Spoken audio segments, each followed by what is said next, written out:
تو ہم نے یہ کرنا ہے کہ ہم نے نا اپنے آپ کو تازہ رکھنا ہے، ہم نے اپنے آپ کو تازہ، ہمارے نا بزرگ اس طرح کرتے تھے کہ یہ ایز اے اسپیشل جاتے تھے، یہ جو ہم انعقاد کرتے ہیں نا اجتماعات کا، ہمارے بزرگوں نے ہمیں طریقہ دیا ہے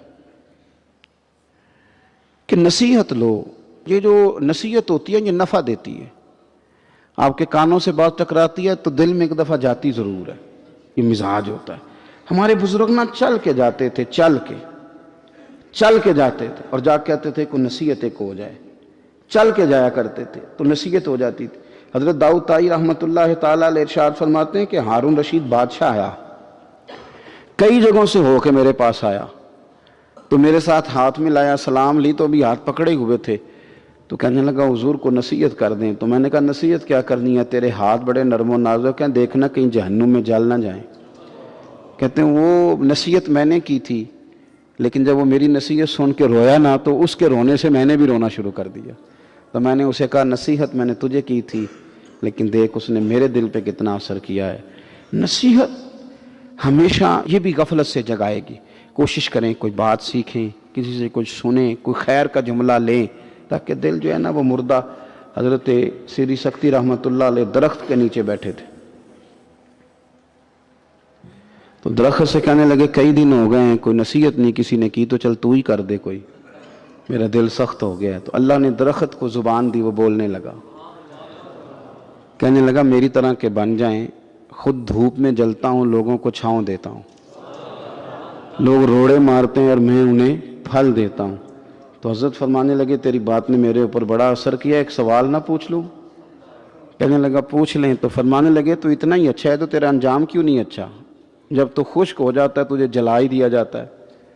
اصل تو یہ نا کہ انجام بندے کا ٹھیک ہو، آخرت اس کا انجام ٹھیک ہو، تجھے جلا دیا جاتا ہے۔ تو کہتے ہیں درخت کہنے لگا حضور آپ نے تو مجھے کہا تھا نصیحت کرنے کا، اب آپ نے مجھے شروع کر دی ہے، اور میری نبض پہ آپ نے ہاتھ رکھ لیا ہے، بڑا اچھا کیا مجھے آپ نصیحت کر رہے ہیں۔ کہنے لگا حضور میرے اندر بڑی خوبیاں ہیں پر ایک خامی ہے، جس وجہ سے میرا انجام ٹھیک نہیں ہوتا، میرے پاس استقامت کوئی نہیں، جدھر کی ہوا ہوتی ہے میں بھی ادھر کا ہی ہو جاتا ہوں، اگر کہیں استقامت ہوتی تو پھر میرا یہ انجام نہ ہوتا۔ جو جماعت صوفیاء کی تھی، اہل اللہ، اللہ کے بندے تھے، وہ ہمیشہ معتدل رہے، وہ لوگ اپنی ذاتی ضروریات کو حدود میں رکھتے تھے،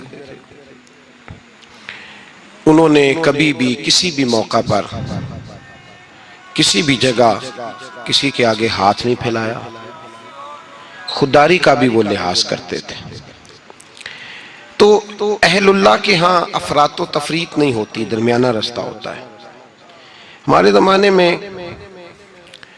ایک وہ گروپ ہے جو سرے سے طریقت کی، محبت کی، خلوص کی، وفا کی باتوں کا قائل ہی نہیں۔ ایک وہ ہے جو قائل ہے تو نرا قائل ہے، افراط تفریط سے نکل کر درمیانہ رستہ اختیار کیا جائے گا۔ ایک لفظ ہے نسبت، کچھ لوگ سارا کچھ چھوڑ چھاڑ کے خالی نسبت کے قائل ہو گئے، وہ بھی غلط ہے، اور کچھ لوگوں نے کہا کہ سیدھا سیدھا نماز پڑھیں گے، روزہ رکھیں گے، نسبت کی ضرورت ہی نہیں، وہ بھی اپنی جگہ پہ درست نہیں کہہ رہے۔ نسبت کی فضیلت ہے، قرآن مجید فرقان حمید 15واں پارہ اس کا آخری حصہ 16ویں پارے کا ابتدائی حصہ ایک بڑا مشہور واقعہ ہے جناب خضر علیہ السلام اور حضرت موسیٰ علیہ السلام کا، بڑا معروف ہے۔ کسی وقت میں چاہتا ہوں کہ وہ سارا واقعہ تفصیل سے عرض کروں، اور اسی طرح کی کسی نشست میں، خاص لوگوں کی نشست میں وہ بات بھی عرض کروں گا، لیکن ایک بات ان میں سے یہ تھی کہ حضرت خضر علیہ السلام نے جناب موسیٰ علیہ السلام سے کہا تھا کہ آپ میرے ساتھ صبر نہیں کر سکیں گے، جو میں کر رہا ہوں گا آپ نے اس طرح کرنا ہے کہ مانتے جانا ہے، تبصرہ نہیں کرنا، اور یہی بڑا مشکل کام ہے، صرف مانتے جانا یہ مشکل کام ہے۔ ایک جگہ ایسی آئی کہ جہاں گاؤں تھا، حضرت موسیٰ اور جناب خضر علیہ السلام پہنچے تو بستی کے لوگوں نے نہ پانی پوچھا، نہ کھانا دیا، نہ بیٹھنے کو چارپائی دی، لیکن حضرت خضر صبح سے شروع ہوئے اور شام تک ایک دیوار بناتے رہے۔ دیوار گر رہی تھی، اس کو سیدھا کیا، بنایا، اور جب دیوار کو بنا لیا تو حضرت موسیٰ علیہ السلام کہنے لگے اتنے خشک لوگ تھے کہ انہوں نے پانی تک نہیں پوچھا، تو آپ سارا دن کام کرتے رہے، کیا وجہ تھی؟ تو آپ نے فرمایا تمہیں کہا تھا نا تم صبر نہیں کر سکتے، تم نہیں صبر کر سکتے۔ تو فرمایا پھر بتا دیں۔ حضرت موسیٰ علیہ السلام کے سوال پر جناب خضر نے یہ جواب دیا کہ اس دیوار کے نیچے 2 یتیم بچوں کا خزانہ ہے، اگر دیوار گر جاتی خزانہ ظاہر ہو جاتا تو لوگ وہ خزانہ اٹھا کے لے جاتے، اس لیے بنائی ہے۔ تو کہا کہ بچے ابھی تو انہوں نے کوئی نیک عمل نہیں کیا، تو یہ جو اللہ کا فضل ہو رہا ہے کس وجہ سے ہو رہا ہے؟ تو قرآن کے 2 جملے ہیں، کہا وَكَانَ أَبُوهُمَا صَالِحًا، یہ ان پر فضل اس لیے ہو رہا ہے کہ ان کا باپ نیک آدمی تھا۔